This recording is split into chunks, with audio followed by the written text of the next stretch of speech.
히브리서 11장 1절에서 2절까지 말씀입니다.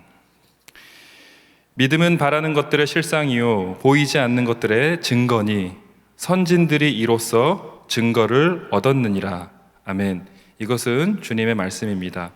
우리 말씀을 나누기 전에 함께 기도하겠습니다. 하나님 참 감사합니다. 모이기 힘든 때 저희들을 예배의 자리로 불러주시고 함께 예배 드리게 하시니 참 감사합니다. 하나님, 저희들이 예배 시간을 소중히 여기기 원합니다.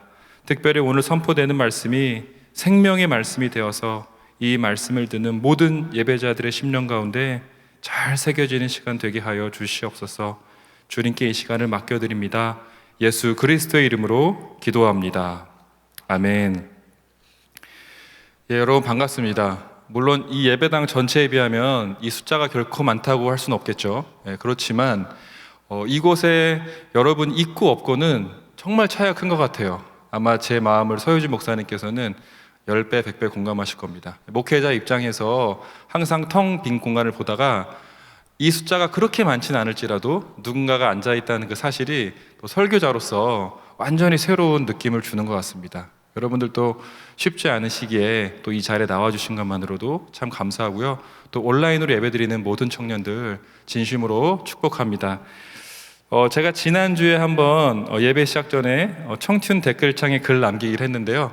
오늘 한 번만 더 하겠습니다. 이 자리에 계신 분들은 상황에 맞춰서 하시면 될 것 같고요. 특별히 온라인 예배 드리시는 분들은 이런 멘트를 한번 남겨주시면 좋겠습니다. 예배자로 불러주시니 감사합니다 라는 댓글입니다. 예배자로 불러주시니 감사합니다 라는 댓글입니다.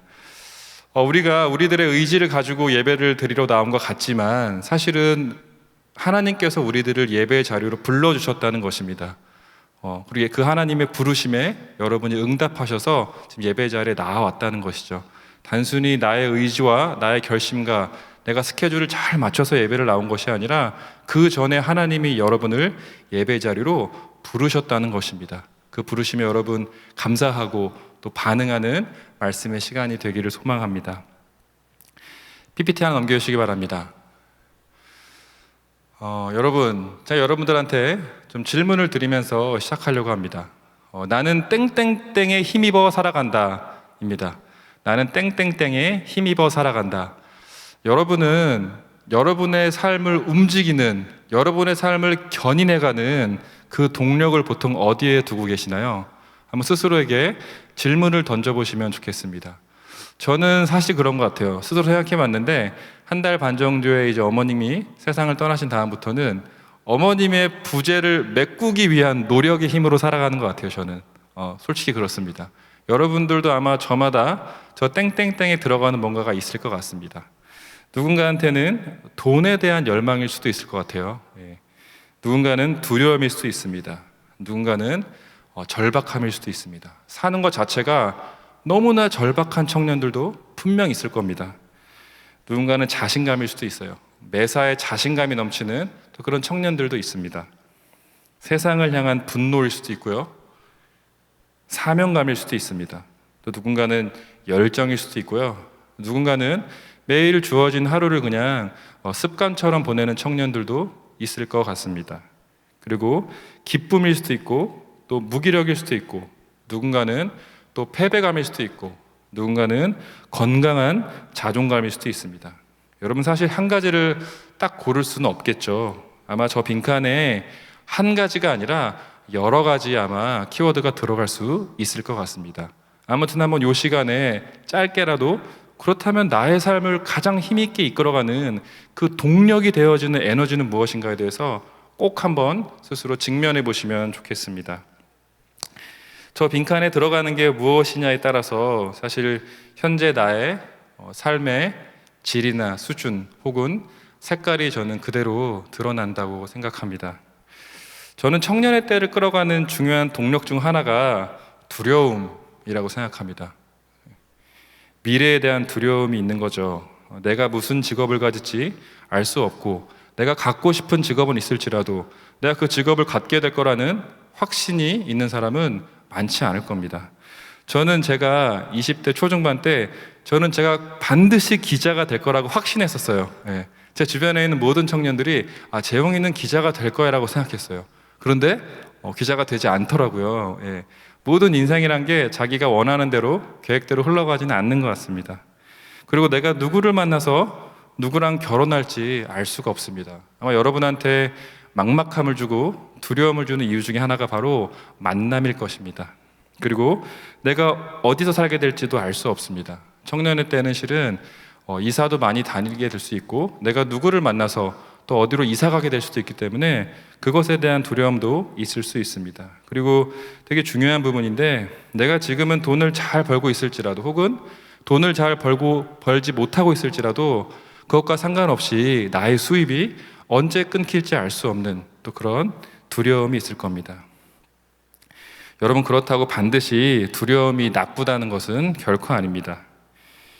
이 모든 두려움을 통제하기 위해서 우리가 하는 행동이 있죠. 좋은 직업을 가지려고 그러고 많은 돈을 가지려고 노력하고 나에게 힘을 줄 수 있는 좀 친구를 내 곁에 두려고 우리가 노력하게 됩니다. 그런데 안타까운 건 이 모든 노력들이 우리들에게 궁극적인 평안함이나 어떤 궁극적인 안정감을 줄 수는 없는 것 같아요. 솔직히 그렇습니다. 내가 무언가를 성취하고 이 성취로 인해 나의 인생이 꽤나 달라질 것처럼 보일 수 있지만 생각보다 며칠이 지나고 나면 다시 원상복귀되는 나의 삶을 아마 한 번쯤은 다 발견하셨을 겁니다. 우리 함께 말씀 한 구절을 살펴보고 싶은데요. 예레미야 2장 13절에 등장하는 말씀입니다. 우리 함께 읽겠습니다. 내 백성이 두 가지 악을 행하였나니 곧 그들이 생수의 근원되는 나를 버린 것과 스스로 웅덩이를 파는 것인데 그것은 그 물을 가두지 못할 터진 웅덩이들이니라 라는 것입니다. 제가 터진 웅덩이 이미지를 찾을 수가 없어가지고 제가 터진 항아리 이미지를 가져왔습니다. 예레미야 시대에 하나님께서 예레미야를 통해서 말씀하신 겁니다. 내 백성이 두 가지 악을 행했는데 첫 번째로는 생수의 근원이 되는 나를 버렸다. 또 하나는 너네들이 계속해서 물을 채우려고 하지만 사실은 그 물을 가둘 수 없는 터진 웅덩이에다가 너희들이 계속해서 물을 붓고 있는 거야 라고 이야기하는 것입니다. 만약에 깨진 항아리에다가 아무리 물을 부어도 물이 새어나갈 수밖에 없겠죠. 마찬가지로 우리들이 안정감을 누리기 위해서 또 평안함을 얻기 위해서 애쓰는 모든 행위들은 어쩌면 터진 웅덩이에다가 계속해서 물을 붓고 있는 건지도 모르겠습니다. 여러분, 그렇다고 제가 여러분의 노력을 폄하한다거나 그것이 무의미하다는 것은 절대로 아닙니다. 다만 조금 더 우리가 궁극적으로 붙들어야 하는 가치가 있다는 것을 여러분에게 말씀드리고 싶었습니다. 오늘 히브리서 기자는 저와 여러분을 향해서 아주 명쾌한 메시지를 던지고 있습니다. 몇 번씩 읽어봐도 모르는 말씀도 있죠. 근데 오늘 말씀은 아주 명쾌합니다. 바로 뭐냐면 그 땡땡에다가 믿음을 채워 넣으라는 것입니다. 바로 믿음으로 살라는 요청을 아주 반복적으로 아주 강렬하게 저와 여러분을 향해서 히브리서 기자가 지금 던지고 있다는 것입니다. 우리들이 보통 매력을 느끼는 단어가 있고 매력을 느끼지 못하는 단어가 있는 것 같아요. 저에게 청년 때부터 매력을 줬던 단어는 존중이라는 단어입니다. 그리고 감사라는 단어인데요. 아마 여러분에게도 여러분을 설레게 하는 아마 여러분만의 단어가 누구에게나 있을 것입니다. 근데 만약에 열정이라는 단어에다가 매력을 느끼지 못한다면 열정 앞에 무모한이라는 수식어를 자동적으로 붙여서 생각하기 때문에 그럴 겁니다. 열정이라는 말은 참 멋있지만 무모한 열정이 되는 순간 열정이 가지고 있는 단어의 매력은 사라질 수밖에 없거든요. 그리고 만약에 내가 겸손이라는 단어에 대해서 매력을 느끼지 못하고 있다면 아마 겸손이라는 단어 앞에 지나친이라는 수식어를 자동적으로 붙여서 생각하기 때문에 그럴 가능성이 아주 큽니다. 여러분, 겸손이란 단어는 좋은 단어지만 지나친 겸손이 되는 순간부터 그 단어가 가진 매력이 반감될 수밖에 없기 때문에 그렇습니다. 만약에 저와 여러분이 믿음이라는 단어의 매력을 느끼지 못한다면 여러분이 자동적으로 믿음이란 단어 앞에 어떤 수식어를 붙이고 있기 때문에 그럴까요? 아마도 맹목적인이라는 수식어를 자동적으로 붙여 생각하기 때문에 믿음이라는 단어의 매력을 느끼지 못하는지도 모르겠습니다. 맹목적인 믿음이라는 말은 그 자체로 조금 더 매력이 없기 때문에 그렇습니다. 근데 중요한 건 성경 그 어디에도 하나님이 저와 여러분을 향해서 정말 단 한순간도 맹목적인 믿음을 요청하신 적이 없다는 것입니다. 우리는 오늘 믿음에 대한 오해를 한꺼풀 벗겨낼 필요가 있습니다. 오늘 본문 말씀 히브리서 11장은 믿음을 줄기차게, 정말 줄기차게라는 말로도 부족할 정도로 계속해서 언급하고 있습니다. 대체 믿음은 왜 그렇게 중요한 것일까요? 사실 믿음이 왜 그렇게 중요한지는 우리들의 논리의 영역을 조금은 넘어서는 것 같습니다. 이것은 철저한 데이터의 영역일 수도 없고 단순히 감정의 영역일 수도 없습니다. 히브리서 11장은 데이터를 뛰어넘는 영역과 데이터의 영역을 동시에 저와 여러분에게 제시하고 있습니다. 먼저 3절 말씀을 통해서 히브리서 기자는 말씀으로 세상이 창조되었다라는 이야기를 하고 있습니다. 다른 것이 아니라 여러 가지 물질들이 뭉쳐서 세상이 창조된 것이 아니라 말씀으로 세상이 창조되었다라고 저와 여러분을 향해서 이야기하고 있습니다. 여러분 참 놀라운 얘기죠. 만약에 여러분이 교회를 다니지 않는 친구 앞에서 야, 말씀으로 세상이 창조되었어 라고 이야기한다면 아마 그 친구가 여러분을 유치원생을 바라보는 아마 어른의 눈빛으로 바라볼 가능성이 아주 큽니다. 이 이야기를 들은 여러분 중에서는 이 말씀이 있는 그대로 믿어질 수도 있고 믿어지면서도 또 안 믿어지는 사람도 있을 수 있고 또 잘 믿어지지 않는 사람들도 분명히 있을 것입니다. 중요한 건 우리는 다른 것이 아니라 바로 믿음으로 우리 눈에 보이는 것 그 이상 너머의 세상을 상상할 수 있고 또 그려볼 수 있고 그것을 마음으로 받아들일 수 있다는 것입니다. 그리고 사실 저와 여러분 모두의 마음 가운데 초월적 존재에 대한 근원적 호기심이나 갈망 같은 것들이 있습니다. 아무리 기독교를 심하게 욕하는 사람들도 그 마음 속에는 초월적인 존재에 대한 근원적인 호기심이나 갈망이 인간이라면 누구에게나 있다는 것입니다. 교회를 오는 길에 예쁜 하늘을 보면서 그 하늘을 창조하신 하나님을 떠올릴 수 있다는 것이죠. 제가 아까 1시 정도에 인스타에 올리긴 했는데 한소망교회로 이제 편의점에서 제가 칸초를 2개 샀습니다. 달달한 게 땡겨서 칸초를 사가지고 오는 길에 하늘을 보니까 구름이 너무 예쁜 거예요. 제가 오늘 이 말씀에 제가 오늘 준비한 말씀의 내용도 그렇고 그 하늘을 보는 순간 제 마음속에 단순히 하늘이 하늘로만 보인 것이 아니라 그 하늘을 창조하신 그 하늘 너머에 계신 그 하나님을 제가 바라보고 있음을 좀 발견하게 됐습니다. 히브리서 기자는 앞에서 말씀으로 세상이 창조되었다라는 놀라운 이야기를 던진 다음에 그 다음에는 이제 조금은 객관적인 데이터의 영역으로 넘어가고 있습니다. 그것은 뭐냐 하면 믿음으로 살아갔던 믿음의 선진들의 사례를 저와 여러분에게 제시하고 있는 겁니다. 에녹으로부터 시작해서 노아, 아브라함, 사라에 이르기까지 히브리서 기자는 믿음으로 살아간 그들의 삶이 얼마나 복된 삶이었는지에 대해서 이야기하고 있습니다. 그리고 그들의 삶이 복된 삶이었던 이유는 다른 것 때문이 아니라 바로 그들의 믿음 때문이었다라고 이야기하고 있습니다. 아벨은 믿음으로 의롭다 칭함을 받았고 에녹은 믿음으로 하나님을 기쁘시게 하는 자라는 증거를 받았습니다. 하나님께 진정으로 인정받은 믿음의 선진들은 다른 무엇보다도 그들의 믿음을 통해서 하나님으로부터 제대로 인정받았다는 겁니다. 히브리서 기자는 6절 말씀을 통해서 믿음으로 살아가야 되는 이유를 명쾌하게 이야기하고 있습니다. 오늘 6절 말씀이 전체 오늘 본문 말씀의 중요한 분기점이 되는 말씀인데요. 우리 함께 히브리서 11장 6절 말씀을 살펴보겠습니다. 제가 읽겠습니다. 믿음이 없이는 하나님을 기쁘시게 하지 못하나니 하나님께 나아가는 자는 반드시 그가 계신 것과 또한 그가 자기를 찾는 자들에게 상 주시는 이심을 믿어야 할지니라. 믿음이 없이는 하나님을 기쁘시게 할 수 없다라고 아주 명쾌하게 히브리서 기자가 저와 여러분을 향해서 이야기하고 있습니다. 다르게 표현하면 우리가 아무리 다양한 행위를 그럴듯하게 주님 앞에서 주님을 기쁘게 해드리려고 노력을 해도 믿음이 있어야 비로소 하나님을 기쁘시게 할 수 있다는 겁니다. 그렇다면 믿음이 무엇인지 히브리서 기자는 아주 명쾌하게 두 가지 측면을 설명하고 있는데요. 하나님께 나아갈 때 하나님께서 반드시 그 자리에 계시다라는 그 믿음의 눈, 확신할 수 있는 마음, 바로 그것이 믿음이라는 것입니다. 찬양 가수 중에 그런 가사가 있죠. 이 눈에 아무 증거 아니 보여도 믿음만을 가지고서 늘 걸으며, 이 눈에, 우리들의 눈에 증거가 보이지 않아도 이곳에, 그리고 그곳에, 그리고 나의 마음 가운데 하나님이 계시다라고 믿는 믿음, 바로 그것이 믿음이라는 것입니다.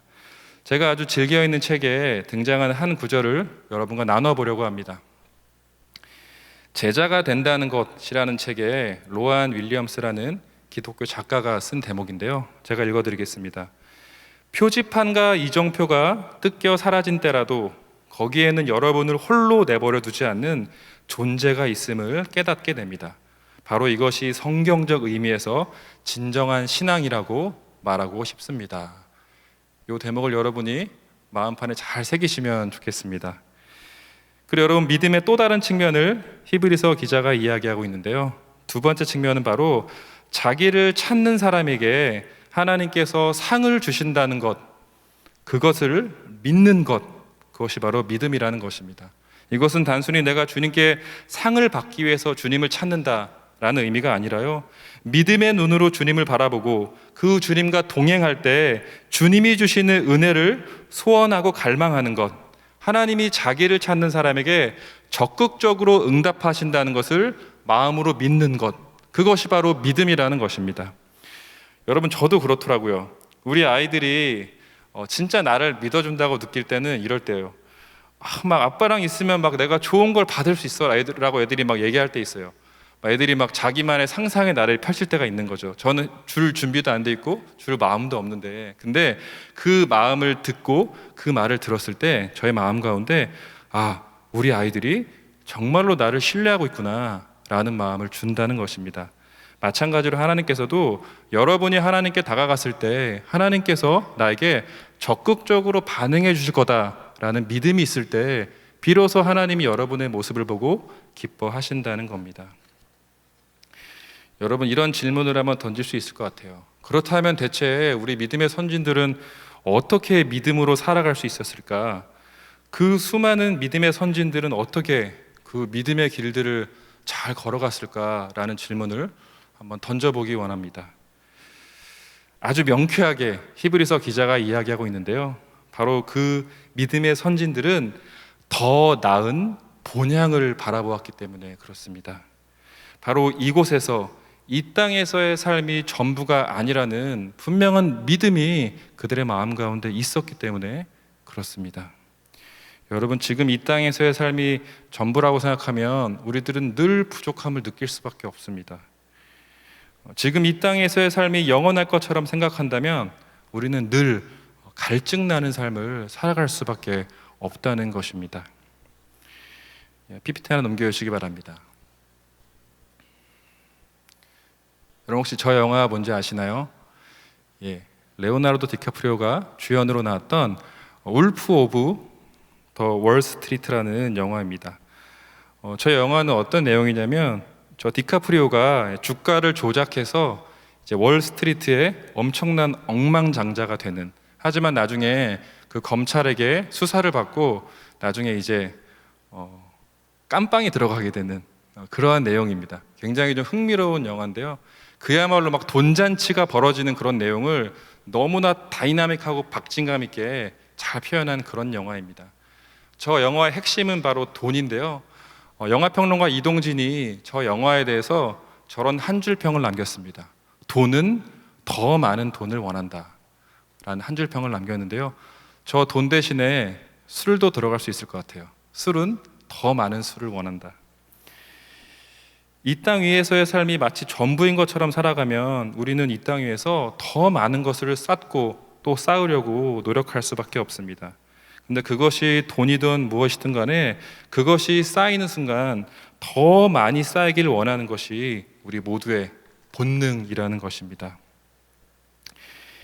지금 이 땅에서의 삶이 전부가 아닌 것처럼 살아가려면 끊임없이 우리들은 더 나은 본향을 바라볼 수밖에 없습니다. 우리가 생각하는 이 땅 위의 본향, 나에게 매력적이고 나에게 최고의 것을 안겨줄 것만 같은 그 본향을 바라보는 것이 아니라 더 나은 본향, 하늘의 본향, 달리 표현하면 천국을 바라보며 살아가는 것만이 우리가 믿음으로 살아갈 수 있는 유일한 비결이라는 것입니다. 여러분, 이것은 천국을 바라보면서 그날만을 바라보면서 지금을 참고 견디고 그래 그날만을 기다리자 이건 참자 그것을 말하는 것이 아니라요, 나에게 그 천국을 예비해 두신 하나님에 대한 감사함을 가지고 그 하나님이 오늘 하루를 주셨음에 감사하며 지금 이 자리에서 최선을 다해 살아가는 것, 그것이 바로 더 나은 본향을 바라보며 살아가는 우리가 가져야 될 자세라는 것입니다. 그 자세로 살아갔던 믿음의 선진들이 바로 그 믿음으로 하나님께 인정받았다는 것입니다. 제가 이것을 영화에 비유해 보고 싶은데요, 영화를 보면서 초반 20분까지 딱 본 다음에 영화 정말 재미없다 딱 끄는 사람이 있다고 하면 가정해 보는 겁니다. 그 20분이 영화의 전부라고 생각하는 사람은 항상 갈증을 느낄 수밖에 없습니다. 그런데 하늘의 본향을 바라보며 천국을 바라보며 살아가는 사람은 그 2시간짜리 영화 전체를 기대하며 살아갈 수 있다는 것입니다. 비록 지금 20분까지는 내가 원하는 대로 스토리가 흘러가지 않았지만 전체 하나님이 계획하신 그 2시간이라는 해피엔딩으로 끝나게 될 그 전체 풀 스토리를 기대하면서 지금의 시간을 잘 견뎌내고 지금의 시간을 잘 즐기며 보낼 수 있다는 것입니다. 그날을 예비해 두신 하나님께 감격하며 하나님이 주신 오늘 하루를 최선을 다해 살아갈 수밖에 없다는 것이죠. 우리 믿음의 선진들은 그 믿음을 가지고 이 땅 위에서 나그네와 같이 살아갔다라고 히브리서 기자가 증언하고 있습니다. 아브라함이 하나님의 부르심을 받고 자신의 고향을 떠나 전혀 모르는 믿음의 발걸음을 뗄 수 있었던 것도, 나이가 많이 들었던 사라가 결국 그 사라를 통해서 수많은 생육하고 번성함을 이룰 수 있었던 것도 바로 그들이 믿음으로 살아갔기 때문에 그렇습니다. 더 나은 하늘의 본향, 내가 가게 될 그 천국을 바라볼 수 있는 믿음의 눈이 있었다는 것이죠. 제가 이번 주 목요일 날 한 장례식에 발인 예배 기도를 맡게 되었습니다. 사실은 제가 아직 전도사고 제가 장례를 집례 본 적도 없고 좀 긴장되더라고요. 기도가 너무 중요한데 저도 이제 장례를 경험해 보니까 그 장례 때 목사님들이 해주는 기도가 그 유가족들에게 너무나 제가 중요하다는 걸 알게 됐거든요.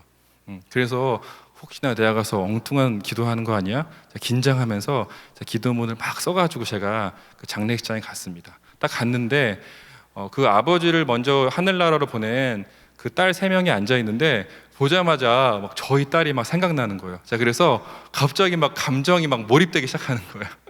자, 그래서 막 기도문을 읽으면서 사실은 그 세 자매랑 제가 별다른 친분은 없었습니다. 자, 그런데 막 기도문 읽으면 제가 막 펑펑 막 울었어요. 그래서 아마 거기 있는 다른 분들이 저 사람은 왜 울지 싶었을지도 모르겠습니다. 제가 그 기도문 중에서 한 대목을 발췌해 왔는데요, 넘겨주시기 바랍니다. 제가 그 기도문 중간에 이러한 대목을 집어넣습니다. 사랑하는 우리 집사님을 다시 만날 그날을 고대하며 그날이 지금의 삶을 끌어가는 믿음의 삶을 살아가게 하소서라는 제가 기도의 대목을 집어넣어 보았습니다. 왜냐하면 그날을 기대하며 살아가는 사람은 그날에 대한 기대로 지금의 삶을 충실하게 성실하게 살아갈 수 있는 힘을 가지고 있기 때문에 그렇습니다. 이게 바로 더 나은 본향, 천국을 바라보며 살아가는 그리스도인의 삶입니다. 여러분, 참 감사한 일이 뭔지 아시나요? 오늘 히브리서에 등장하는 그 수많은 믿음의 선진들도 누리지 못한 은혜들을 우리들은 누리고 있다는 것입니다. 그것은 바로 예수 그리스도라는 은혜입니다. 우리는 예수 그리스도를 통해서 새로운, 죽어있는 게 아니라 살아있는 길을 받았기 때문에 그렇습니다. 우리가 그 길을 통해서 하나님께 나아갈 수 있고요, 그 길을 통해서 하나님을 향한 믿음을 가질 수 있고요. 그 길을 통해서 하나님이 예비해 두신 더 나은 본향을 꿈꿀 수 있다는 겁니다. 저와 여러분이 지금 드리고 있는 이 예배, 그 예배가 바로 이 중요한 믿음을 수혈받는 그런 시간입니다. 저는 수혈이라는 표현이 딱 적당하다 생각해요. 우리가 이 예배를 통해서 다른 것이 아니라 내 스펙이 쌓이는 것도 아니고 내가 더 잘생겨지는 것도 아니고 내가 돈이 많아지는 것도 아니지만 바로 이 예배를 통해서 여러분은 하나님이 그토록 강조하시는 믿음을 끊임없이 수혈받을 수 있다는 것입니다.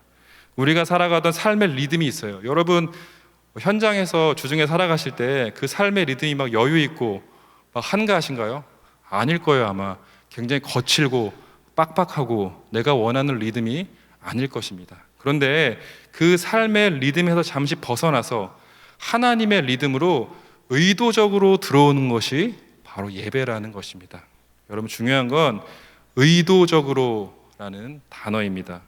평소의 삶에서 자연스럽게 믿음이 성장하고 믿음이 더 커가고 뭔가 믿음이 그냥 그 자체로 늘 변치 않는 하나님을 늘 인식하며 살 수 있다면 참 좋겠지만 그런 일은 절대로 여러분 절대로 일어나지가 않습니다.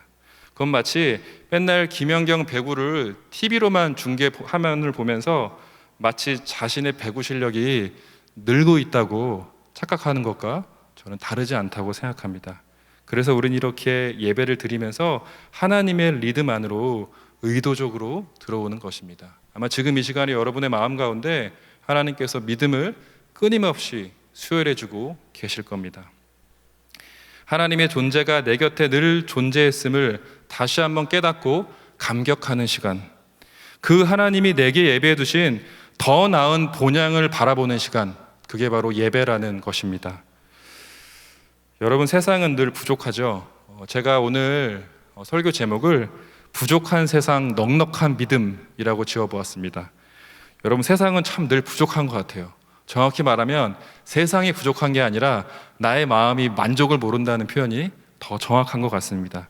여러분 그런데 믿음이라는 것은 넉넉하다는 겁니다.